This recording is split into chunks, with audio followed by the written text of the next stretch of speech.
அனைவருக்கும் வினோத் பரமவியின் பணிவான வணக்கங்கள். இந்த ஆசனத்துடைய பெயர் வீரபத்ராசனா. அதாவது வீரம் போன்று இருக்கக்கூடிய ஒரு பயிற்சி. என்னடா கோழையாக இருக்க அப்படின்னு கேட்பாங்க இல்லையா? அது மாதிரி எதை பார்த்து கேட்பாங்க அப்படின்னா, அவனுடைய உடல் தோற்றத்தை பார்த்தே கேட்பாங்க. என்னடா சோம்பலாக ஒரு சோம்பாரி மாதிரி ஒரு கோழையாக இருக்கார் அப்படின்னு சொல்லுவாங்க.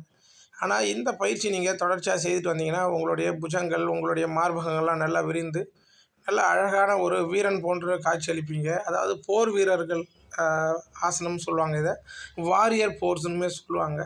அதாவது போருக்கு போகக்கூடிய போராளிகளை பார்த்த உடனே என்ன இவர் பார்க்கும்பொழுதே ரொம்ப ஆக்ரோஷமாகவும் ரொம்ப அழகாகவும் இருக்கார், நம்மக்கிட்ட வந்து போர் புரிஞ்சார் அப்படின்னாக்கா நம்ம தோற்றுருவோமோ அப்படின்ட்டு உடல் தோற்றத்தை பார்த்தே பயந்து போர் புரியாமல் பயந்து பின்னாடி ஓடுறவங்களாம் இருக்காங்க.